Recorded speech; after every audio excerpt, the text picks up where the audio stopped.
Hello there, everyone, and welcome to episode 12 of season 4 of Psyched to Be With You. This is the 12th and final ever episode. I'm your host for today, Bethany Thomas, and with me, I have the last guest of this podcast series, someone you couldn't possibly not include. He is the man, the myth, the legend, and usually the host with the most of this series, but today he's in the hot seat himself. So, all that's left for me to do is to allow the special guest for today to introduce themselves, tell us who you are and what you do. Well, hello everyone. Beth, thank you for such a wonderful introduction. My name is Christopher Leech. I am a PhD researcher in psychology, looking at video games and mental health, and soon to be starting as a lecturer in psychology at the University of Brighton. Just not long after this episode airs, so very exciting there. As you can see behind me, if you're a frequent viewer, I don't live like this. What once was shelves is now just boxes, very much containing what was on the shelves. And what else do I do? Well, unfortunately, it's a very whole lot of things. I am an author, editor, primarily in the Psyched series, a few other bits here and there, presenter, PAX, conferences, host. There's nothing without us this year, 2024. Advocate in mental health spaces, working with Safe in Our World, Take This, and a accessibility consultant, because of course you can always do more things. And alongside all that, as you've noted, I'm also a content creator and podcaster. So usually the host of this show, and also, currently on break, but streaming regularly on Twitch as well. So if there is something to be done, I've probably have done it, gave it a go, or I'm currently doing it. So a very large barometer to be operating in. I was going to say, I feel like the first question should be, Chris, how do you do it all? How do you do it? Unsuccessfully the majority of the time. I think this is very common. I have the worst people of inspiration. That's I think the problem.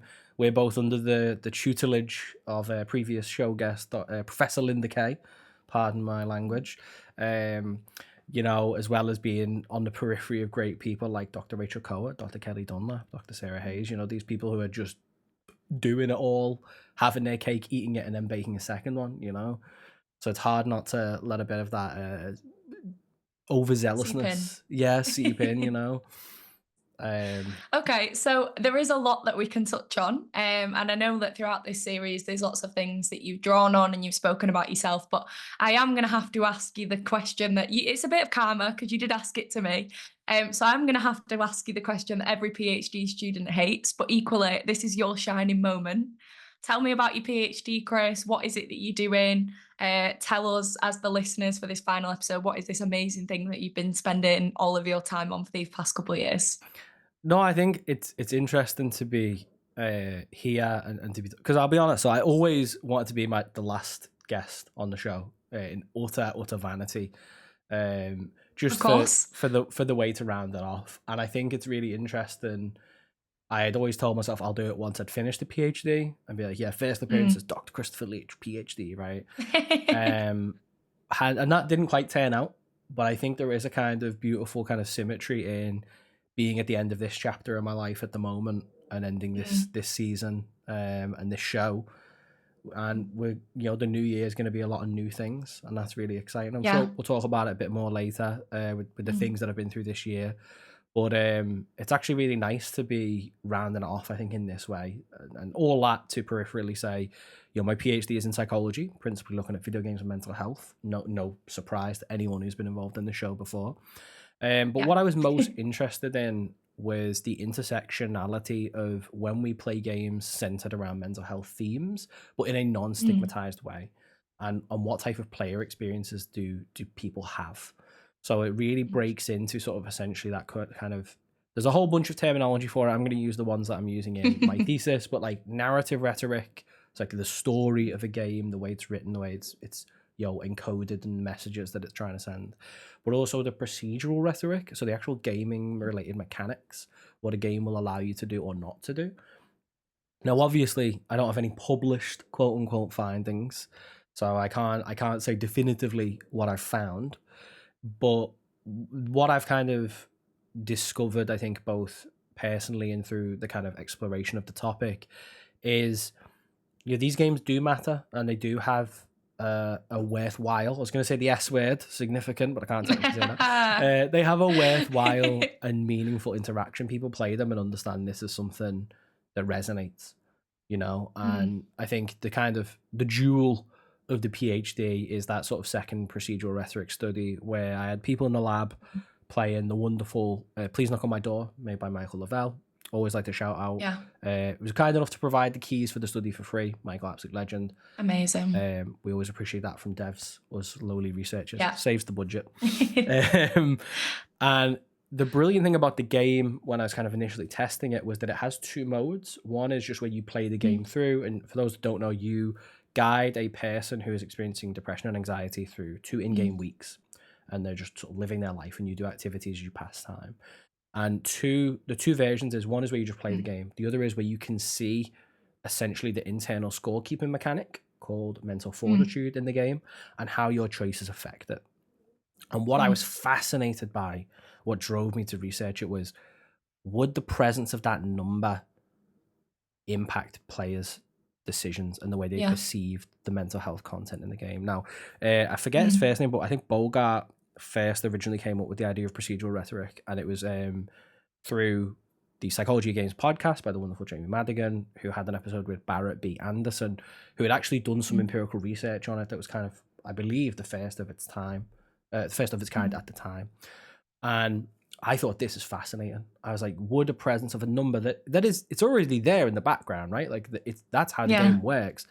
Would that impact people's choices? And you know what? It did. It did. And I'll give the best example of this. There is one action in the game. Spoilers, by the way, I guess. There's one. I was going to say spoiler warning for anyone that might want to play this game. It's worth playing, I think, just for the experience, to be honest. But there's one action where looking out the window is essentially always a net positive. And only the participants in the scorekeeping category, condition, as we would say, reported doing that action repeatedly because they saw it as a net positive, so they repeated that action. It was that operant conditioning, if we were going to use our psychology terms, right? I thought that was fascinating. So they would use their in-game time to just do it, whereas the people in the other condition, they didn't report this because they didn't see any value in it. So they were left fledglingly to just navigate this person's life the way they thought would be most helpful. Best, and I think that's really, really neat. That is so interesting. I think quite happily report that I don't but everyone knew that it was about mental health. Everyone knew that the mental health was serious. I don't think it actually changed the way they perceived it, but it definitely did impact the decisions that they made, because I explicitly asked both groups, if you couldn't see the numbers, do you think that would have changed the decisions? And near enough everyone said yeah. So even the people that so could what do you see think go on. I was just going to say, what do you think then the impact of that is? So what is the impact of that for games? If that's thinking about what that number's always there, what's the difference of showing it? And, if it's not necessarily impacting people's perceptions of mental health, but it's still a really interesting way of looking at those mechanics and, like you said, rhetorics. What is the broader impact of that? Where could other people go with this who might be listening? Well, I think from a design perspective, it's really interesting because, I know from my work with the gaming sort of industry that, devs do think a lot about exactly what is in their UI, and they really focus on user experience, UX as it's called. And I think it's fascinating that just the presence of a number has potentially that, not in research terms, but that big of an effect, right? Yeah. And it's something as subtle as that I think you could be like, how many games have scores, and does just the presence of having a score instantly make people think, well, I want to win, I want the highest score possible? And how much does that impact, especially if you've designed a game like this that has a specific, in this instance, health related message? How important is that to actually take that back and remove it so that you're not potentially distracting? And I think that's where, from an industry level, well worthwhile. From a research level, well, I want to write my own check, I guess. I think there's definitely ways to build on the research in terms of exactly how minute this is. I think especially in the mental health space, you can definitely do a few more manipulations So it's really exciting. I'm honestly very proud of the research as a whole, to be honest. I think it's so Yeah. fascinating, and so Mm. it's really weird as well, because I think, for context, I started this in January 2021 when there Mm. was very, very little. I'm talking literally a couple of papers that looked at Yeah. this exact, representation of mental Mm. health in a non-stigmatized way. Yeah. In the sort of 4 years preceding, we're nearly in 25. I wonder Um, why. there's yeah, right. There has been a I wonder boom. what happened. The panini. There was obviously a boom in games, mental health, The and panorama. feeling of games and mental health, and obviously Mm. through colleagues. There's been an expansion of like this specific research. Lots of great work done by colleagues at Iggy. Yeah. Laura Helsby, Mm. Sahar. I can't remember her last name. Sorry, Sahar. I love you. Mm. So there's this been really nice bloom, and it's been really nice, kind of like, if you will, grow up beside these researchers as well. Yeah. I think we've also had the bonus of having each other, albeit our work is Mm. slightly different in terms of its context, to physically study Mm. in the same institution and have each other kind of back on the Yeah. video game thing. So it's been a really Yeah, it's nice. definitely not that common. It's just a really nice growth, I think, and Mm. as you pointed out, more people are explicitly thinking about mental health as well, which I think is really Mm. valuable. Yeah. So I think then, and again, I know you've touched on this at times throughout the podcast and also in the other work that you've done. And obviously maybe a little bit of a content warning to people, but how is it that you came about into, like, what was your kind of reasoning for getting into this idea of looking at mental health in video games? What was kind of the drive there that pushed you to explore this passion? That's a great question, and I think, in terms of, I've thought about this a lot recently. Mm. Why did I actually do the PhD? Honestly, don't know. I think I just had a chip on my shoulder, to be honest, purely Mm. fueled by spite, and that I can hear a teacher's voice telling me in Mm. school, like, "Yo, Chris, with that attitude, you won't get very far." I truly just think, like, I really wanted those letters. I wanted to Yeah. prove to myself and to other people I was capable. And I think, obviously, Mm. to be really honest, there's some internal ableism there. I think, as a Mm. disabled person, you're always told you can't be successful, on a Mm. drive to, fueled by caffeine and spite. But in terms of the actual mental health journey, we have to go back a good decade or so now.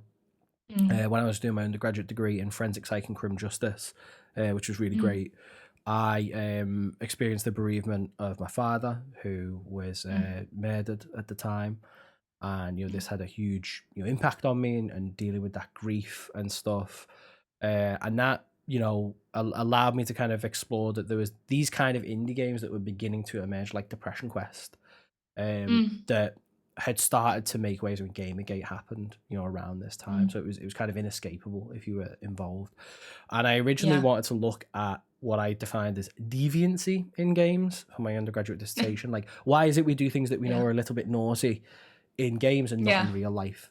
And it was a multiple Yeah. regression for those stat nerds out there, where you kind of look at all these factors impacting one factor, right? Mm. And what stood out to me was there was a slightly like negatively scored, as in, like, this had an inverse effect on deviancy Mm. for people that played strategy games, or reported playing strategy games, we should say. Mm. And I found that fascinating. That really planted the Mm. seed of, like, can games be actually good for us? And again, this Mm. is 13, 14, maybe, no, 15, Mm. maybe. Um, and this really just made me go, that's so interesting. And I kind of put that down. I did a master's in health Mm. psychology, which was really great. I sort of flex that quite frequently. It's very useful just when we talk about health. Yeah.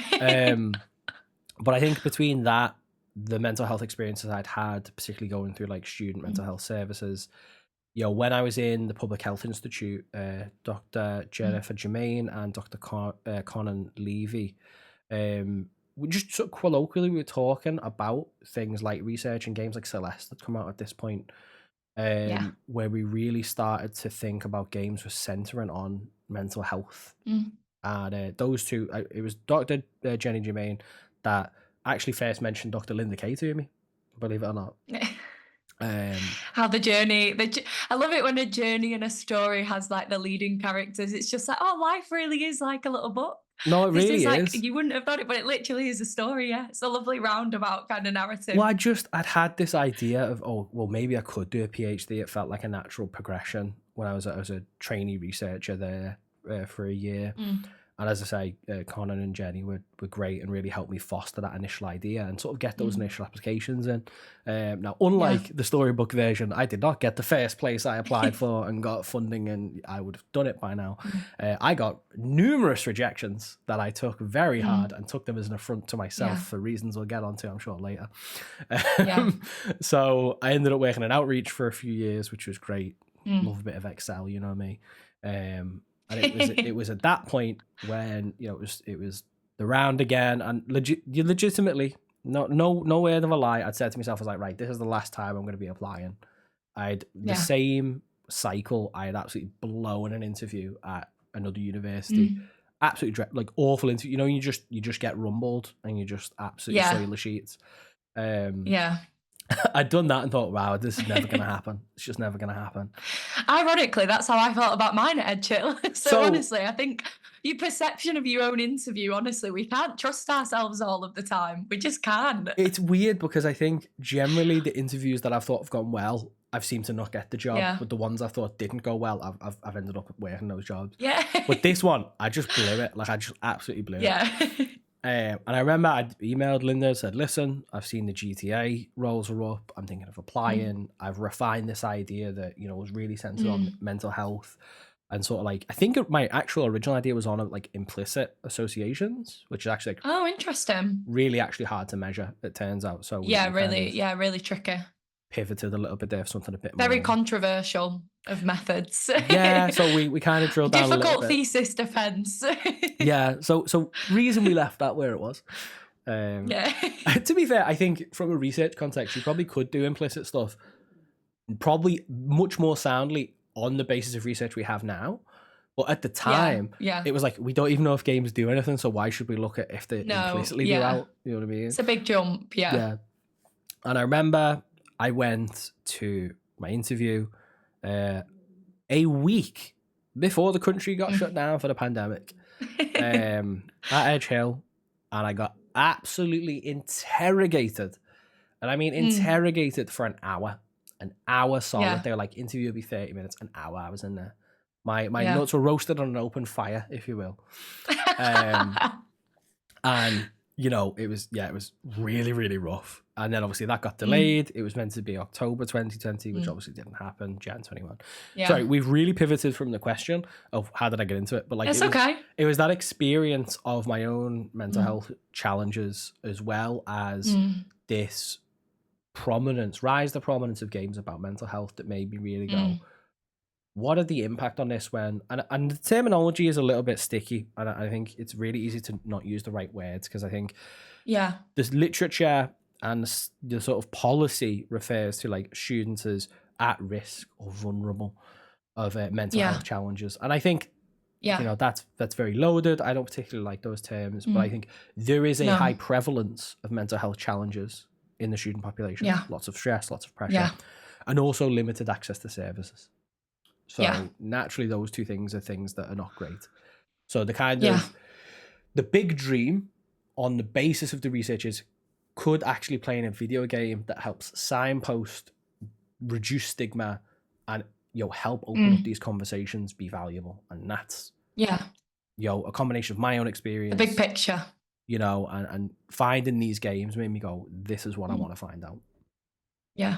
So it's definitely an element of personal experience there, but also kind of going through that process of looking at this research. And like you said, there wasn't much research compared to what there is now. It's such a big area now, but at the time it was kind of like you were right at the forefront of it. So it was kind of like a chance of, despite the fact that you got knockbacks, it was like, no, actually, this is worth pursuing and this could have a real impact. And that is, like you say, there always is a little bit of narcissism there. You want the letters, you want a bit of spite. I think a lot of people have that as well. But actually, there is the value of the work that you're doing as well. And it is it's not just for that reason. There is this value in what you want to do and that big picture impact of this, and that is worth pursuing through the PhD, and that was worth. And ultimately, like you said, you went through this journey and you found Linda and you went through these other stages, and actually I think you probably ended up in the right place. I mean, otherwise we wouldn't have met. So, Precisely. That maybe it was the universe. Correlation, causation, I think Maybe it was. what I think is so interesting, I'd love to hear your experience as well, because you've been on the show. You are not did hosting this No, no. podcast episode, Chris. No, but I just No. when I was first applying, this was like 2016, 17, maybe, I can't remember. Yeah.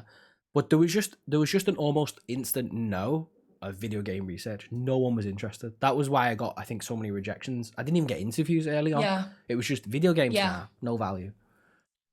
Well, we do know that, like, there's I hate using the word significant, like you said, but there is a significant amount of stigmatization around video games generally. And even though it's boomed recently, it really is recent. Like, it is the last few years. It is like hot off the kind of press in terms of people doing this. So yes, you see more and more PhDs and research popping up about video games, but you're absolutely right. It wouldn't surprise me if people saw kind of the video game kind of in the title of an application and said nah at the time, because I mean, it's still looked down upon, and it's only for a select few kind of good eggs like Linda, and like places like IGA, and obviously there's kind of the Manchester Games Centre and the other one in York and stuff, but it's still not, and we know this from being at Edge Hill, it's a lot of other topics that are kind of the traditional sort of topics you'd expect. You do get a little bit of a setback when you say, oh, I'm doing my PhD on video games. You still get that little bit of like, I remember. Really? So it wouldn't surprise me. I remember when we first started, like, my cohort, and obviously we initially were meeting online. I remember going into the department for the first time and meeting people who've been on the show, like Danny Walker and things like that, and hearing like their researchers like, concussion and sport injury, and you go around the room and Jess Pope is like, teenagers and cancer, and I'm like, video games. It is a core memory. It's a core memory. I have to say that you go around the room and you're like, all of a sudden my research doesn't feel important. But I think, to digress back to what you were saying before, and we've kind of said this a little bit when, you've done your panel and stuff at Cyber, but it's like, just because, it's very easy to compare as a PhD student, but actually, like you said, there's a significant problem with mental health generally. There's a significant kind of problem with that in a student population, and we have a significant problem with access to services. So if something like video games that is much more accessible and it's much more known, and people, most of the time, a lot of people are playing them anyway. So it's like, well, if that's going to be a really accessible tool for a lot of people, then it does have a lot of value. So it is easy to compare, but it doesn't mean it's not valuable. You just have to kind of fight that imposter syndrome. I can't remember who said it to me or where I read it, but so I genuinely can't cite. Apologies. Worst type of academic, I know. But someone said to me, is like, the kind of challenge you have as a PhD researcher is you're typically used to being in like the top, if not 2%, top 10% of a classroom, right? Your results were typically always high. You were a high achiever. You kind of, particularly went for these high graded things, and not that like you were a big fish, small pond type thing, but you were used to doing well. So then when you get to PhD level where everyone is also those top 2%, the margins get much smaller, and therefore it's much easier to feel less like empowered in your own work, right? 100%, yeah. I think, and we joke that you're a little bit of a pessimist at times. I am the optimist of the duo. I like to think. Who knows? In recent times, this might have swapped, but I think I've got a couple of what I'm calling this segment for the final show. If you don't mind, I'm taking some creative liberties. Is Chris's pockets of wisdom. So I've got kind of three key questions I'd like you to kind of give to your viewers, to your audience. And the first one actually is about PhDs. And I think you will have some really insightful thoughts here, especially like you said with your journey of coming to the PhD.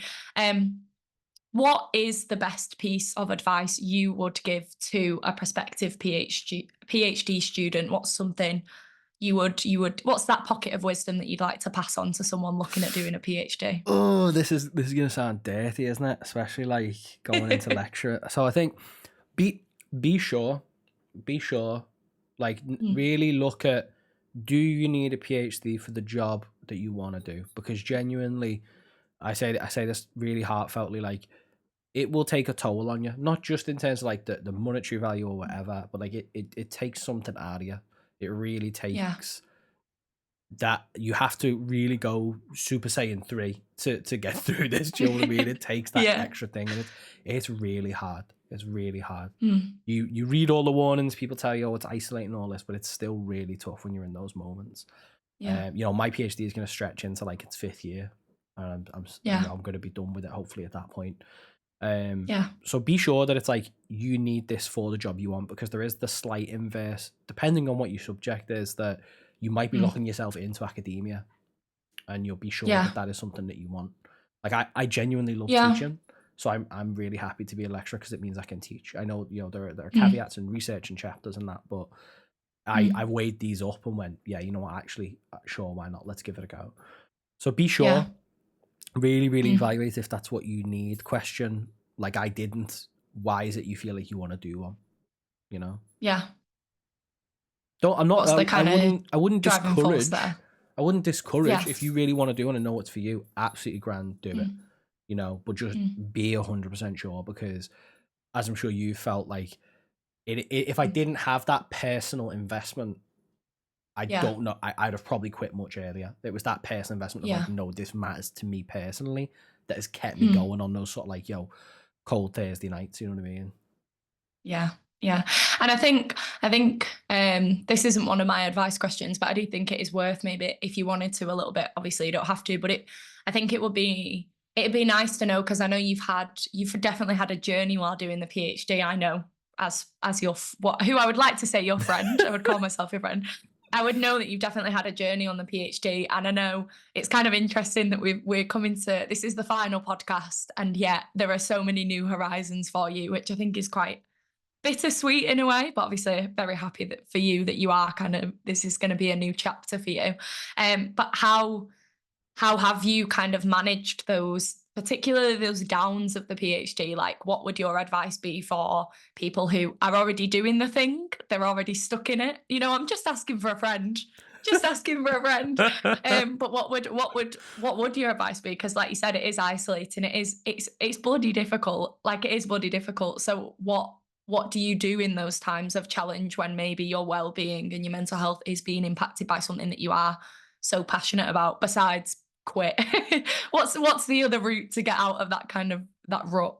Oh, that's a great question. I think I can only answer that by, by giving my own personal experience. You know, I think you have to firstly be safe. You know, we have to break down the stigma towards sort of like, suicidal ideation, things like this. You know, I'm currently finishing off When It's Darkest by Dr. I think Rory O'Connor. I think, apologies if I got that wrong.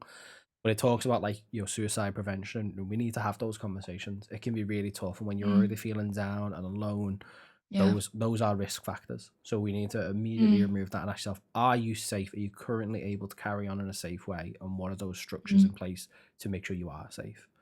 And I think, I've had several bouts of depression. I have experienced suicidal ideation. I've attempted to take my own life twice. And I think one of the big things between those episodes, which are much more historic and like recent episodes during the PhD, is that I haven't quite, I'll pivot to using a bit of a cleaner term, but I haven't had that desire to unsubscribe. I've been down and I felt really incapable, but I haven't wanted to like quit like life. If you know what I mean. There's that difference, and I think it which we're very thankful for. Yeah, I mean, same. But I think what has really kind of helped me there is knowing that like it passes. I think giving yourself that time. I know, because I've been through depressive episodes several times, I have a coping strategy. It's not the best one, right? I could definitely work better, and I've been in therapy recently to work on this, of like reaching out to people sooner, allowing my support network to support me, on things. You don't have to rebuild the whole castle yourself, So I think in terms of my advice would be like, really like plan for it, plan for it. Know that Yeah. you're going to have really low moments and moments where things Yeah. feel absolutely impossible, and know how you're going to cope with those. Have people that you can contact, have friends that you can go to.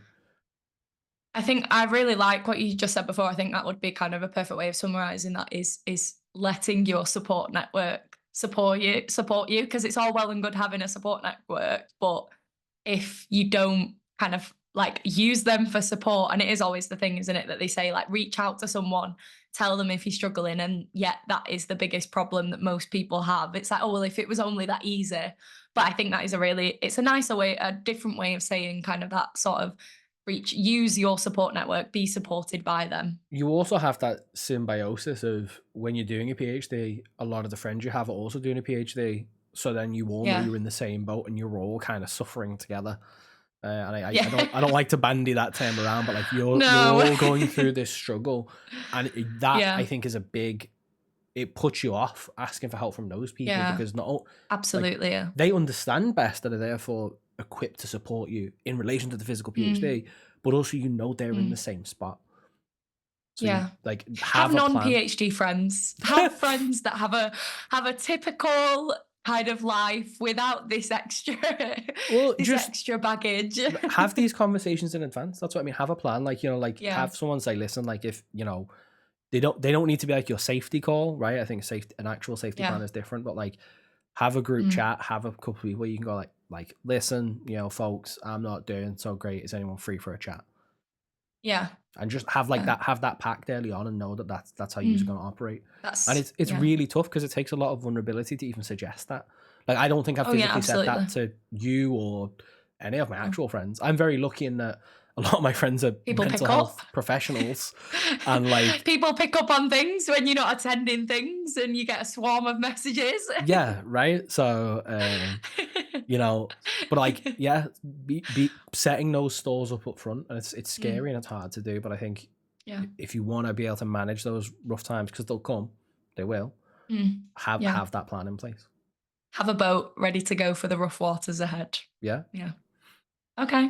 Well, we're going to move on now to a different kind of pocket of wisdom, maybe a little bit lighter, maybe not, depending on the current climate. What is the best piece of advice you'd give someone who's kind of interested in researching or going into games? Because you do so much in games. You not only are researching them, but you have so much to do with accessibility in games, consultancy. You do chapters on video games. You do all of this work in games. So what's been your experience with that, and what would be your advice for someone that is interested in going down that avenue? It's another great question. I think pick. You. Oh, look at you host them. Knocking them out the park. I think really define what it is about games that you want to research, because games are so vast, right? Games are so multifaceted, so complex. Like, as we know from colleagues in Iggy, there are people that are looking at like, applications of generative like dungeons, right?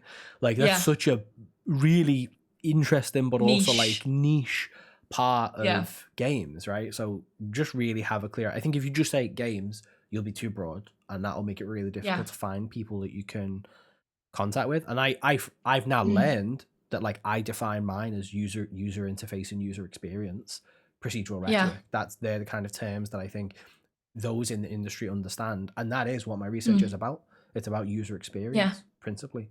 So like reading, like I'd recommend anything by Celia Hoden, psychology games, anything by Dr. Kelly Dunlap, who has a master's in games design and a PsyD, like who are really very good at like helping break down some of these core concepts and helping you understand like the right terminology to approach with. Okay. So maybe drawing more on your, without breaking any potential NDAs, what is the biggest, like you said, you do so much about accessibility in games and mental health in games, and these really important and valuable topics at the moment. What is the biggest change you'd like to see in the kind of wider games industry at the moment? What is the biggest thing that what's that big picture that you'd like to see change and develop and grow in games? A better use of accessibility consultants, not just because I want work myself, but just a plug for the Plug. side, guys. Here's my contact details. Attach wherever you find this episode. No, because I think this has been publicised. You know, in October I was down at Studio Gobo, down in Brighton, and you know they had over 20% of their workforce at this event. I think it was 20%. Apologies if that's wrong. And it was just so nice to sit with devs and have that conversation because they were genuinely interested in how to make their games more accessible. And I think that's, you know, it's not that the people working on games don't want to, it's that the people that, I'm gonna throw it right at the top, it's the people at boardroom level that don't facilitate the time nor the budget to do that. So if we could insert right at the top, just stick a few disabled people on some boards, you know, I'd basically do it.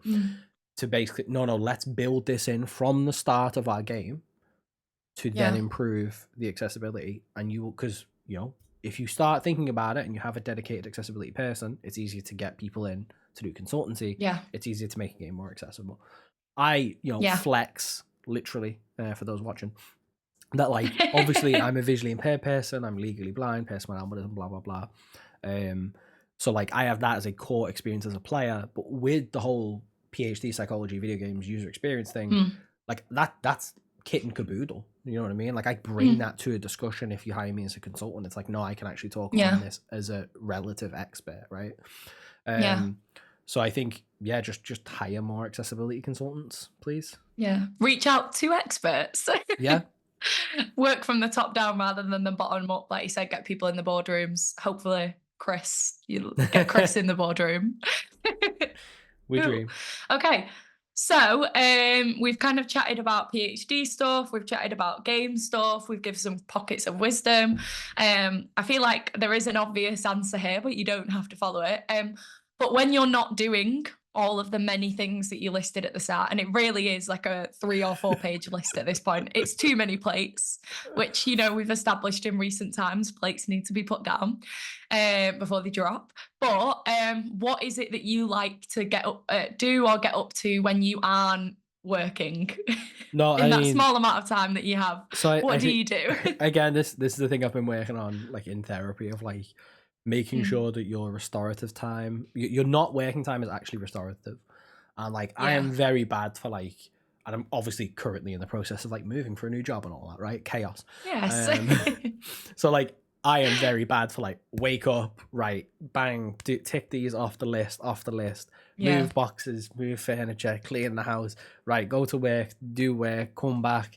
I'm sitting there reading Psyched chapters, you know, of an evening before I go to bed, sending edits off, right? So I think allowing yourself to have time to rest is really important. And again, like the thing I've worked on in therapy is like, no, have time where you just do nothing, essentially. I'm not very like bimodal in how I approach a lot of stuff. Like I'm someone that will have a show on or will have a stream on while I'm doing something else. So I recently splashed out on a Crunchyroll subscription to just watch all of Dragon Ball. Because several hundred episodes and it's so low effort, and like a lot of stuff in the original Dragon Ball has not aged well, but like it's an easy watch, right? So I can just stick it on. I look up at every so often and I enjoy it, but it doesn't distract me from my work. I feel like one thing we've not touched on really that we probably should is Zeitgeist. Are you allowed to talk about it a little bit? Do you want to maybe just, I mean, this is a podcast. We probably should kind of use it for some PR purposes. Tell us about Zeitgeist very quickly. Zeitgeist is a series of books that look at the psychology of pop culture on a new number of subjects. Series editor, the legendary Dr. Rachel Cohut. Check out the previous podcast. Check out the A Little Psyched to Be With You, and we did one on the Witcher book, which I'm in. So a copy of the Witcher book that I donated appeared in a university library recently. Cool! And I took a shelfie of it, you know, nice, because it's a photo of a book that I'm in on the shelf. So shelfie, right? I'm trying to make that term like that. Patent that. Yeah, you heard it here first. Copyright. And like, so Zeitgeist is a series of books like that. It's really cool. The first one was The Witcher. We've since had releases of Stranger Things, Bluey, The Mandalorian, Umbrella Academy, several other volumes that have been public that I can't exactly remember what they are. I can say like Taylor Swift that's been announced, it's coming out around the time this podcast has dropped, possibly before it. So GG's all involved on Taylor Swift's birthday. Yes, on Taylor Swift's birthday. On purpose. We love an Easter egg. Yeah, so GG's to yourself on that one. Whatchamacallit. And yeah, I'm co-editing with the wonderful Dr. Celeste San Giorgio, see previous podcast episode. Longtime colleague and friend, the zeitgeist of pop culture, Final Fantasy VII. And it couldn't be anything other than Final Fantasy VII. It was to be. Let me tell you, this book is gonna blow some minds. I've basically read nearly all the first drafts we've had from authors, and nice. Oh my goodness, they're so good. They're so good. Yeah. Like, I can't even tell you. Like, I've enjoyed reading first drafts and like giving feedback and saying like, change this, or like, oh yeah, no, like include this glitch and stuff. But like, I've just enjoyed reading them all so much. As the biggest Final Fantasy nerd / most, like, to me, you are the biggest fan of Final Fantasy I've ever met and know in my current social circle. So I'm not surprised that this has been such an enjoyable experience for you. And I couldn't have imagined Rachel allowing anyone else to help edit this. I don't think anyone else would have been worthy of doing it. So I had to originally like earmark that, and I remember Rachel messaging me and be like, listen, Celeste actually also wants to do Final Fantasy VII, and I was like, actually that would be great because Celeste is a bit more experienced, and like Celeste is a great friend. We're gonna get matching Buster Sword tattoos when it releases. Love that. But we're gonna get different material in them because you've got to be a little bit individual. So that's really cool, and yeah, it's been fun really doing it with a friend though.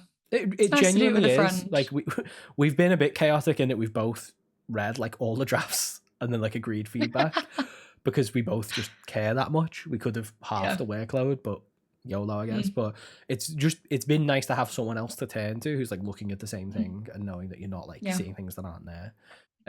So it's a really good book series that should be out next year. You know, I'm really, really excited about it. Yeah. So when I'm not working on things that I get paid to do, I'm doing that. When I'm not writing my thesis, you're working on it, which is absolutely contradictory to what you were saying before about having rest time, which we love. But that is the life of a PhD student. So yeah, it is. I've got better. I also with like this year has been a rough one. You know, I had a really rough time at a very ableist workplace that I left, and then was unemployed for a couple of months. I had a relationship breakdown, which again through therapy, I was like, actually was not like the best spot to be in. You know, no shade at anyone involved, but like, yeah, I was like, actually, no, this was not necessarily the best thing for me right now.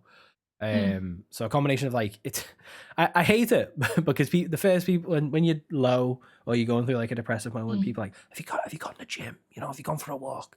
And I really hate the fact that bit of therapy and going to the gym and suddenly life's taking a bit of a massive upswing. Has helped. So yeah, I really enjoy sticking a playlist on and just smashing out in the Iron Temple, you know, and like I go before work and just really enjoy the burn.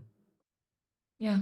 Which is good that there are other things that you do while you're not working. But just because we have to bring it back to work, you already do so much. So I don't know possibly what else you could do really, because you really have like the wheel of the CV of all time, to be honest, at this point. But if you had maybe no limitations, what would you do next? What would you look at doing? So my blue sky answer is such a tough question because like obviously I love doing so many things. Like make your own games company probably. Well, like it wouldn't surprise me. I'm already getting to like co-edit like a book on my favorite game. Like I'm going to be, going into a teaching role, which I like. I already have a podcast. We haven't even mentioned some of the exciting things that are coming in podcast We'll form, get to it. So like, don't jump ahead. I'm very, very blessed to have incredible friends and incredible colleagues and supporters who support and empower me in the work that I do. And I'm also very lucky to have done many, many things already. And I don't take that for granted. Truly, I don't. But I think I would love to make like Blind Psyche like a company and actually like, have hired therapists on staff and have like sliding scales for like people to access therapy more availably. And like, we're talking no limitations, right? So like I'd have an accessibility game design division that accessibility consultants for hire. I would have some type of mentorship program. Like the wonderful, I forgot to mention Limit Break. I'm involved with Limit Break as well. I'm on their accessibility committee. Like I'm at the end of the cycle. You do too much. This is the problem, Chris. There's too much to mention. I love being a mentor. Really rewarding experience. I love being a mentee as well. I've had 2 great mentors. They are both incredible people. Shout out to Bryn, who's been on the podcast, and Jess as well, who Jeremy better me, but should have been the episode before this if all goes well. So like, they've both been incredible people who've been immensely helpful. And yeah, so I think I would just merge all the things that I like about all the other stuff that I do and put it in one place and be like, Blind Psyche, monopolize it, you know? Blind Psyche consultancy coming 2027. Give you a couple of years or something. Yeah, give me some time. I feel like you've already done this here, so I feel like you've already given a lot of shout outs. So maybe we'll try and keep it to just 1 or 2 people. But is there anyone in particular, or anything to be fair, that has really inspired you that you haven't already shouted out that you would like to give a little shout out to? So I've obviously, you know, I host a show usually, and obviously, you know, I've thought a lot about the way people have answered this question. We've had a whole host of like really, really sweet answers across. Can't even remember mine across the seasons. Oh, heck. And as you say, I've shouted out a lot of people, and I think I'm gonna slow down the answer to this just by inserting a slight anecdote, because I think we've talked about belonging, and especially like in a PhD circle and a research thing, and psychology in games is an even smaller net. But I think that, I remember, and I can already hear them disagreeing with it, but obviously like I did the whole PAX thing, and I went to PAX a few times, and like, you do panels with stuff, and people are so lovely, you know, quote king of PAX, you know, sort of thing. But the moment that I felt that like I felt I had made it, the moment I felt like I was like, yeah, this is where I'm supposed to be, these are my people, was actually at the wedding of my friend Dr. Sarah Hayes, also on a previous episode, last year. It was over in the States, flew over for it, like, because I think in my daft self-critical brain, it was like, all right, you see people at PAXs because like, yeah, both people there for work, right? Like, you know, like, yeah, sure. But like, you don't invite someone to a wedding you don't want there, right? You don't. And just being able to sit there with basically just all my friends in this circle, you know, having a good time, enjoying what is a beautiful emotional moment with these people, you know, that I think back to that moment a lot, because that really makes me go like, yeah, no, like people want me here. This is where I should be. And that's maybe like me taking longer to realize that than maybe I should. Again, I can hear people disagreeing in my subconscious already. But so I think that type of moment, you know, I've shouted at a lot of people, but the way I always frame this question was someone who maybe doesn't get enough recognition, which is why I'm going to shout out one of my closest friends, Sean Waring, who designed a lot of the preliminary artwork for the stream during the Panini, the 3D banana, most of the emotes, the brain, everything that's involved in the cover art for Psyched to Be With You. He designed it, and he's been, you know, I think this year is our 20-year anniversary as friends, and you know, I love the man. Cute. I love the man. Yeah, absolutely, like unequivocally, unconditionally at this point. And I think I'm trying to practice better gratitude. You know, I maybe don't tell him this enough personally, like to his face. If you're watching, this one's for you. This one's for you, Sean. Love you, man. Just because, like, you know, this is a test now to see if he hears it, if he pops you a message. It's redacted if he doesn't. I know, yeah. Nah, it's not. Just because, like, you know, Sean does what he does. He's not like he's not in content and all that, you know what I mean? But like he's just a great human that I think more people should have the pleasure of knowing. You know, I mean, you've met him, you know, he's cool. I have. Like, he is cool. I have to agree. It's made me very emotional, Chris. That was lovely. I just very think touching. I don't know. You know, as I say, I can't describe how lucky I feel to know as many amazing people that I do. Yourself included, by the way, just to throw it back at you. Because I'm that kind of like slightly grumpy guy, and like I'll have people in my life that will but like they'll be talking about like their friends, right, the group of friends, and then they describe these people who just seem to do really trashy things, And I'm always that person like, yeah, cut those people out your life. They are not good for you. Remove them. Like if like it's not True. like are they serving you, right? Because friendship should be mutual. But Yeah. it's like, oh no, if these people are actively doing things that you don't like or are harmful, or they're being actively like, you know, negative, like just don't be involved with those people, right? Just I've been involved with toxic friendship groups, and like life is just better when you move on. It truly, truly You is. found the antidote for people pleasing, Chris. Essentially, that's what you're just giving. You just be the antidote for people. But if you have any problems, you're not sure if you should be friends with someone or not, just go to Chris and he'll let you know.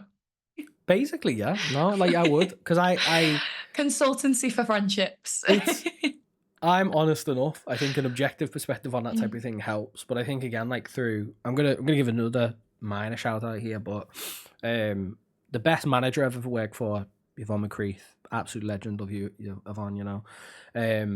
Actually gave me 1 year before I left the job. The subtle art of not giving a fuck, you know, like the self-help book.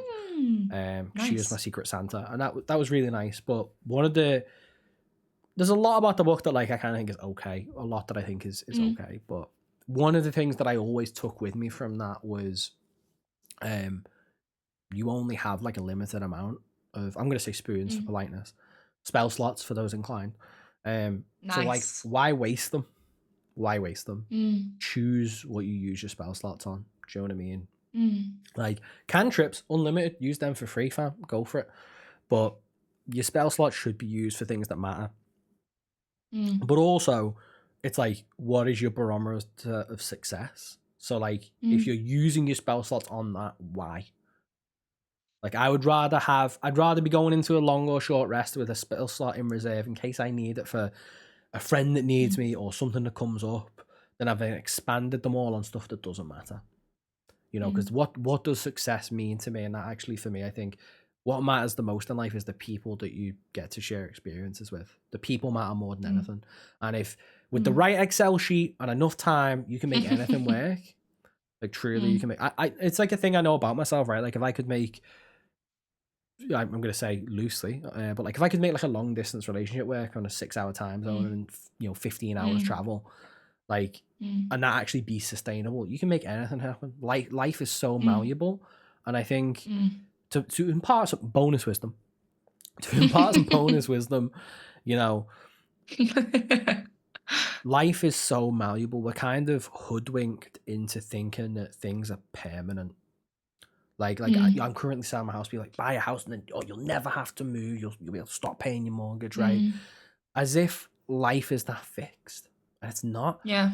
I think if I was truly going to be like brutal, apart from, you know, when you experience bereavement and grief, nothing is permanent. Nothing. Everything is malleable. Use that. It's scary as heck. Change is scary. Challenges are not a thing to be faced. But everything is so malleable. So really pick the problems that you want to have. Pick the things that matter to you the most and put those things above them. Like I've you know, I like going to gym. I think health is important. That's great. But like someone needs me, or like, you know, something like a friend wants to hang out, I'm gonna prioritize that because that's what matters. You know, like we live in a world that is so connected. We're doing this online. You know, we hang out online all the time, more than in person, you know, but I'd rather have that than not hang out.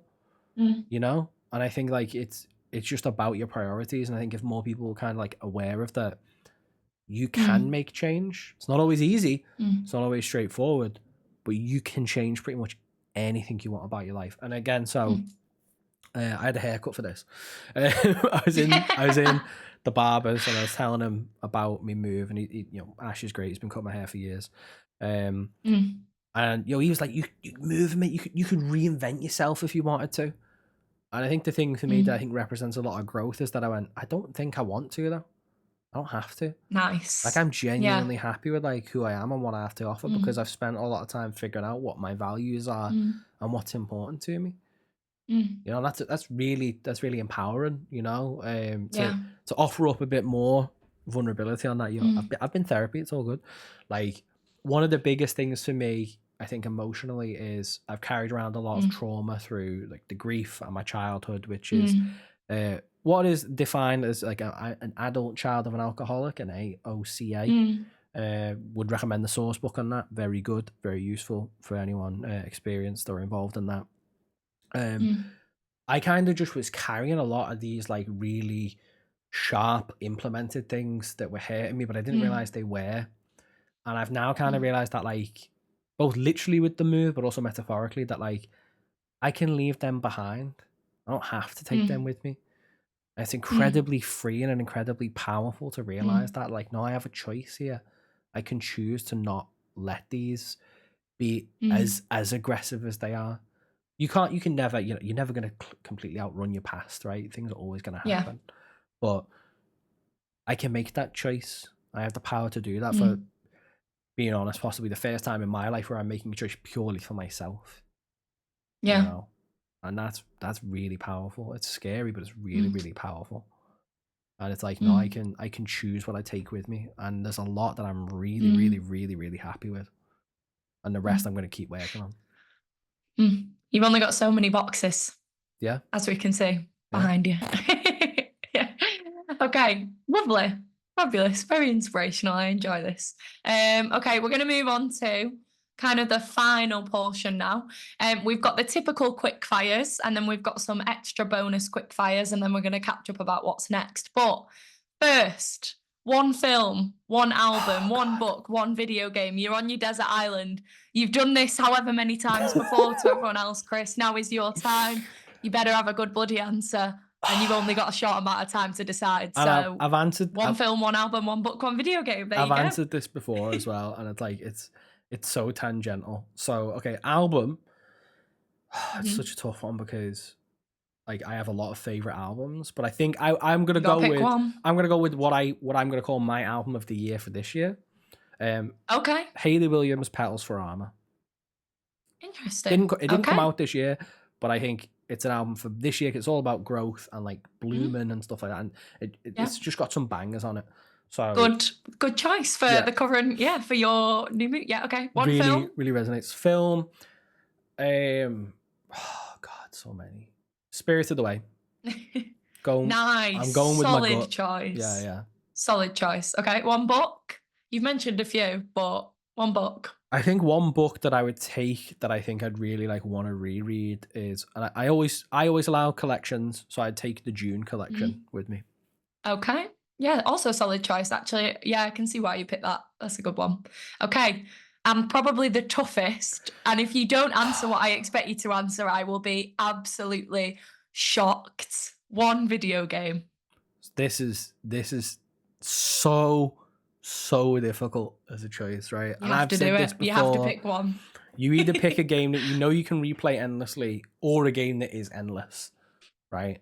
And I think it'd be so easy for me to go Final Fantasy VII or Remake or Rebirth, wouldn't it? But if I'm on my desert island and I have a game that I'm just going to play infinitesimally, in absentia, Deep Rock Galactic. Wow, that's a deep cut. That is very interesting. But, I understand your reasoning. Like you said, you have to make one of two choices. So the only reason Final Fantasy will always be in your heart. The only reason I wouldn't pick, because genuinely one of the games that I've accrued the most hours with is probably like football stuff, like a Pro Evo or a FIFA. But the only reason I wouldn't pick one of those is because like they do actually annoy me to a degree.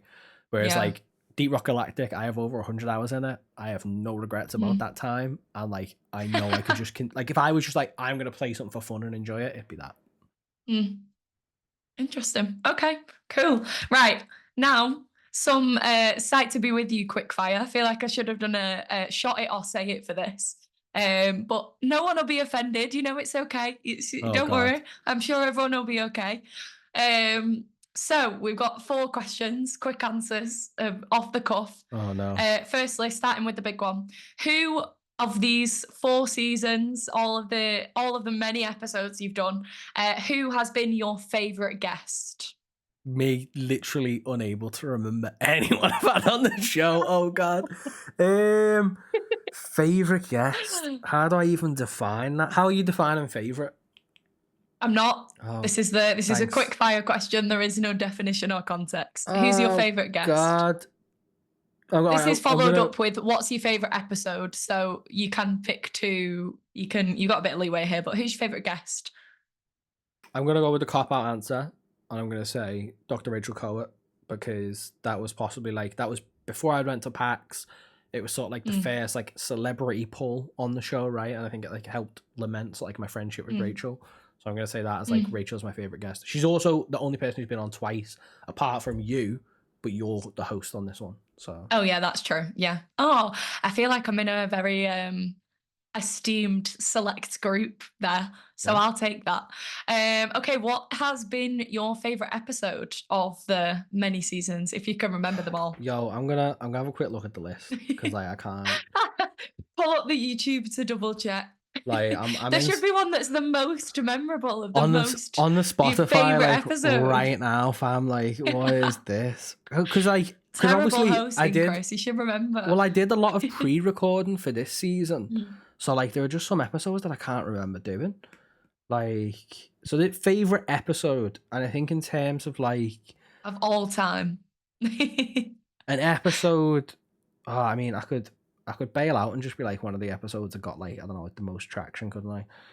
I mean, that's a valid reason. But... You know what? Okay. Do you know what? Actually, in terms of an episode that I really walked away from, that I thought was like super fun, but I also felt like I learned a lot more than I'd intended to, I'm gonna pick yours. Why? Well, just because we like, obviously we've been friends and stuff, and also me being like what? yeah. But obviously we've been friends and stuff, but obviously like you came on, I wanted to like help give you like a signal boost. But also like I remember like you were really vulnerable. You met the episode with a lot of honesty, and I feel like I learned things about you that I hadn't previously. And like that was just like a really nice moment in that like you felt comfortable to share that on the show with me. And like I felt like, you know, we had the chance to like learn more about each other, but also like enjoy making an episode. Yeah, and obviously I'm it led to you hosting you could have had an this, excuse. so... Yeah, I was gonna say you could have had an excuse not to pick me because I'm hosting. I'm also surprised you didn't say this episode because you're the guest. Oh, I'm not that narcissistic. You've just been chilling. Narcissistic enough to have myself as the last guest, but not quite that narcissistic. So, and we're going to maybe hint at it a little bit here, but we are going to get to it when we wrap up. But do you have any advice for anyone who is thinking about starting a podcast? To quote the legend Simone Biles, not everyone needs a microphone and a platform, fam. So that really think about good point. Really think about if you are going to contribute with your podcast, because let me tell you, so many people don't. I started this with the deliberate intention that I think I've talked about this before. I can't remember. The origin of this podcast was sitting with a couple of my PhD mates and saying we should time capsule our journey, right? We should time capsule our PhD journeys, which obviously didn't happen. And I literally put out on Twitter, like, I'm thinking of starting a podcast talking about research and shit. Would anyone would like to join me? And people literally replied and said, I will, which is how we had the first couple of episodes. And I thought, this is fun. Think before you buy your mic. Yeah. I also legitimately was like, people like talking about the research. I think people are dead interesting. I love exploring that, like, what goes into the work people do. But also just like, it was great to network. It was great to meet people that I thought were amazing and get to, like, so people like Jen Kretschmer, for example. You know, they'd done great stuff. They were on a panel with me for PAX once, but it was nice to just get to sit and chat with them and learn more about the work that they do, you know? So it's stuff like that where it's like the inspiration for this was honestly just that, not even the clout of doing the episode, just to give me a chance to talk to people and let people also, listen in on cool conversations.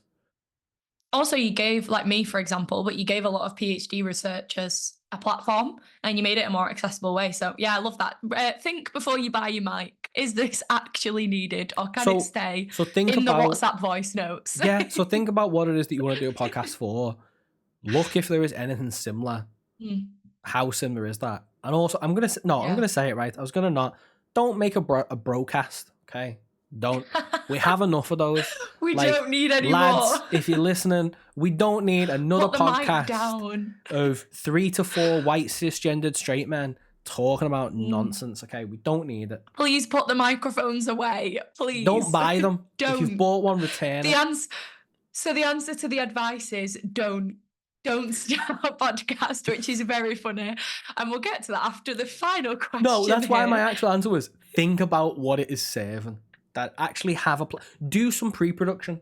do some Oh, pre-production. this is so funny. Yeah. Do a test with an audience. Do an audience like this. Plan. It's that easy. Yeah. Okay. Final question then before we get to wrapping up. What has been your biggest learning curve like when you've been doing this podcast? You know, you've been doing it for a long time. You've had a lot of guests. You've covered a lot of topics. You've done a lot of work. What has been the biggest thing that you've learned? What's been the biggest learning curve for you? That's a great question. Thank you. I think what makes a good podcast. I'm gonna pivot. Okay. This is gonna sound daft, but I think while my rule for content is I wouldn't produce anything that I wouldn't consume. Right. That's Yeah. my rule for content. Anything that I put out, stream, blog posts, podcast, I wouldn't produce anything I wouldn't watch. I am a bit of a niche viewer though, in that I like this type of intense fireside conversation, right? Where it's very personal and there's that level of intimacy, right? You're listening on a conversation between two people. That's not for everyone. I think if I had my time again with this podcast, I probably would have put a bit more effort into editing things down, not letting episodes run for as long as they did at the start. We had this weird juxtaposition because people love 4-hour-long YouTube videos they can stick on and just like have as ambient noise, like, you know what I mean? Like, and then there's the other sort of core podcast audience that want hyper edited but endless content. So it's trying to navigate like a space that facilitates audience enjoyment is really difficult, and that's what I've learned through doing this for several years, like the analytic side of it. What has been successful? Why has it been successful? There was a deliberate push to this episode of standing, make episodes a bit shorter. You know, there was a deliberate push, like actually let's try and make this concise, and also so I think just understanding more about like that process as a content creator, and like I've also learned some really fun like editing tricks and tips along the way, right? But I think just learning like what, by my own definition, makes something that is sort of very enjoyable for audiences. Nice. Okay, so wrapping this up a little bit now, we're coming to the end of Psyched to be with you. I know the end. Nice.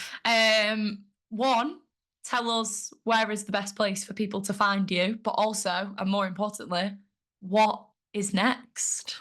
So where to find? I mean, if you're on this, you're on the podcast page, you're on my YouTube, so you're already halfway there. There's a link here. I'm on all the socials. You never know. You never know. Like, so yeah, I'm on all the socials. Like, there's a link tree, like Blind Psyche. I've got a website. It's not running yet, but like, if you search for that or search for Chris L Psych, you'll find me most places. Like, I'm discount Steve Saylor. Easiest way to find me. If you find Steve, you'll probably find me. We're usually in the same circles. I'm the Steve Saylor we have at home, you know. That's amazing. Yeah. Oh my Netto God, Steve Saylor is my other favorite one. Like, oh, love that. That's so funny. I can laugh at myself. Steve's great. We've met a couple of times. Great lad. Big fan. But yeah, so I think just you've probably already found me if you found this. So yeah.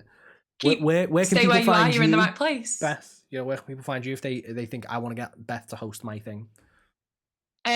Twitter. What is my Twitter name? I don't even know. It's on the video, so it's _BR Thomas. It's going to be on the video. Thank you for my co-host. Oh, co-host. Yeah, find me on Twitter. I'm never going to call it X. I saw an amazing tweet the other day about this. I'll tell it to you after, Chris. But LinkedIn as well, the formal version. Yeah, I do have an Owlstown website you can find me on, but it's just for more keeping track of things. Unfortunately, pretty much just Twitter at the moment, which I don't love, but yeah. Anyway, back to the key thing. What's next? Well, what's next? Because you can never not have something coming up. There's too many plates. We've already learned this. Always a project. New year, new me. We must do more. If you're not monetizing your non-working time, are you even doing what anything? Are you doing? Yeah. No, exactly. So I think we were gonna have this a bit more queued up than we have, but life has happened to both of us. Life has happened. But yeah, we can properly sort of like hard launch. Is that what the kids would say? Hard launch a brand new podcast a brand new edited format, bi-weekly, 20 to 30 minute episodes, publicly Patreon exclusive extended episodes with uncensored additional content, Full of psychology, banter. discography, with me, your host, Christopher Leech, but you, my co-host, Bethany Thomas. Bethany Thomas. Do you want to tell us a little bit about the show, what we're doing? Sure. So psychology discography is essentially what we made a joke about before, that it's mine and Chris's chats coming out of the WhatsApp. Our voice notes have made it out of the WhatsApp. Anyone familiar with Chris, but anyone also familiar with Chris and myself, is that I would like to say, and we've talked about this before, is that I think our friendship really grew because of our love and shared love and passion for music.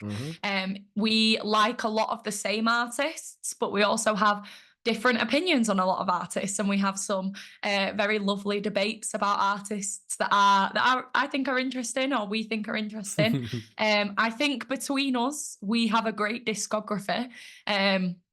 We like music. I would like to think we have an understanding of music. We like to look into lyrics. We're just essentially music nerds. So, we thought, well, again, why not monetize this? So here we are with a new podcast about it for all of your favorite music recommendations, looking at maybe artists you have heard of, you haven't heard of, and then talking about the psychology of that. So what sort of themes do they touch on? What are the kind of highs of albums? What are the lows of albums? And then we're going to have a lovely ranking system about this to kind of compare at the end, and you can get involved. Got to include some empiricism. We're researchers. Yeah, of course. We're objective. We're scientists. Do you know what I mean? Yeah, coming soon, hopefully, depending, because as Chris has said, life gets in the way, but it is in the works. We have artwork. Yeah. We have show notes. We have piloted episodes. We have feedback. We're planning, or Chris has been planning, while I just sit and chill and decide who I want to do our podcasts on. Potentially talk about some live shows, because you will also potentially know, those of you listening, that Chris and I love a gig. We're a good gig goer, so we can reflect on some live music as well. Anything I've missed? Anything you want to add to that, co-host? Yeah, I don't know, we rattled around a lot, thinking what, like I said when you asked me the question, what's the purpose of the podcast, right? We really went away and said, I think we want it to kind of feel like an album club, right? Maybe you like this artist that you tried to get a friend into, or you want to discuss it with people more, and we want to house that discussion, right? So we'll reveal the one from the demos, like we did Better Oblivion Community Center, right? So it's if you like them but none of your friends do, come and chat with us about it. We've had a chat, think about it, tell us what you think. Do you agree with our opinions or not? Maybe you'll discover new artists, and the idea is that hyper edited, not hyper edited, but really reduce, something you can enjoy on your commute, as we chat about one album in isolation, and then sort of take you through that. And they might not be sequential. We might just pick random albums. We might do episodes on albums of the year or whatever, right? Because we want it to be fun for ourselves, because rest than doing stuff that we enjoy, but also something that, as we've said, is worthwhile for you listening to as well. So I'm genuinely really excited about it. Life has just kind of gone, not yet though. Yeah, but and I think we should also mention the law of this, because again, we talk about the circle of things and the story of life being life being like a story, in that if we think back to our episode, when we got to those my episode, I guess, when you were host, really grown I've taken over. It's mine now. I'm just in charge. When it was my episode and you did the quick fire questions, did we not say music podcast coming soon? And I said, Chris, if you're doing a music podcast, I will be doing it with you. And we manifested it, here we are. And we have, I think, like you said as well, I think the way of saying it being like a book club, but a music club. I mean, some of my favorite artists now came from recommendations from you, and some of your favorite artists now came from recommendations from me. So it is, hopefully we can pass on our elite. I think we're both very elitist about our music taste. I am very much a music snob. I think my music taste is impeccable. So we're sharing in our wisdom here. It's our pockets of wisdom about music. My mate Bob framed it as, by all means make bad art, but don't waste your time on bad art, and that's what we're going to save you from doing. We're going to save you from bad music, and we're going to introduce you to the creme de la creme.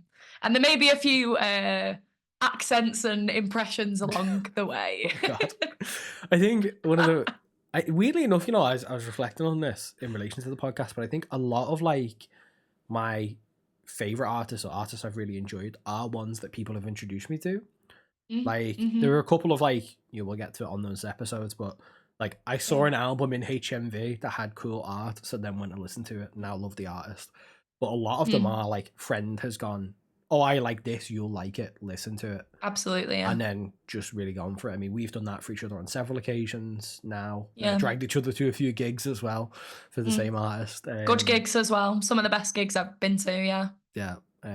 So like, yeah, it's just, it's a really nice way of, because again, we're so overwhelmed with music, right? And like, I personally, 100%, yeah. If I want to listen to new music, I want to sit and like grab an album and listen to it from start to finish. I don't like that Spotify is like, here's 80% music you like and know, we've shoved in 20 that you might not like, let us know if you like it. Like, that really annoys me. Like, don't just give me like an artist's best single. Go away, algorithm. Yeah, Get like rid of the algorithm. I want to sit down and chew on it for a little bit, you know? So we want to bring that. And I think like, I really like you said, some of the best artists, and I'm reflecting on that now, not only with you, but with other people as well, people that have been on your podcast. But actually, yeah, I think one of my favorite things about music, and maybe we'll get into this when we do one of our artists, but is things around fandom and fan base and friendships that form from that, and having that shared experience, not only with an artist and without being too parasocial, but also with your friends as well. And in a way, it's kind of like we're opening up the invite, we're letting people into that shared experience through this podcast in a way. So we are your music buddies and your music gurus. It's I am conscious of time, but it's my episode. Screw it. Like if there's anywhere you can go over, it's this one, Chris. I think we again, like with games, we're so almost hyper saturated at times that we forget that there is a difference between entertainment and art. It's perfectly fine to enjoy entertainment. There's no shade, no king shaming in this chat. But the music I enjoy most is stuff that resonates with me the most. It's that feeling of it being artistic, and I think that is what makes it special. You know, like I'm actually, for Jeremy Berry reasons, but like next week I'm going to see Nick Cave and the Bad Seeds live. Nice. Very jealous about that. I've already checked the set list, and one of my favorite songs are going to get played. I know I'm going to cry. But I'm almost excited for that feeling. I want to feel that in that moment and just let myself experience it. And that's what's really special. But I'm going to see Father John Misty, you know, next year. I know I'm going to absolutely go feral for this new record that'll have come out in November when this goes into December. This goes out. I know you will, because I went to a Father John Misty gig with you. Feral. I saw Feral, Chris. You see Feral, Chris, at other gigs as well, to be fair. That's true. But Father John Misty was an epitome. Yeah. Good time. Good gig. Very good song. Well, where can, like you said, conscious of time, but where can, you know, this is coming to a close, which is sad, but where can people find the new podcast then? Where can people find Psychology Discography? It should be going out all the same places this does, so everywhere you find your podcasts. I know that I believe there's a little bit of contact and customer service that needs to be done to reach certain platforms, but we'll do that. The benefit of it being a bit more edited, and obviously we've done a lot of that pre-production I mentioned. We are going to do as much as we can on the front end to then produce a really good show. So hopefully it should be everywhere. We're going to plonk it on YouTube as well. Like, we just really want it to be something that people get to enjoy. So everywhere. So new Chris, new year, new podcast, new job, new living accommodation house. Everything. New year, new, just newness. New year, new me. New mic that isn't backwards. Oh, and that'll be in the extended version of the show notes for a future episode. Oh, that's such a deep cut. If you want more inside jokes like this, check out the Patreon. Everyone's just like, what the heck is going on? I'm just like, oh, lads. If those only who get it. Nice. Yeah, deeply embarrassing. And on that, Chris, do you want to take over as host and finish us off? Finish out your final episode in true fashion?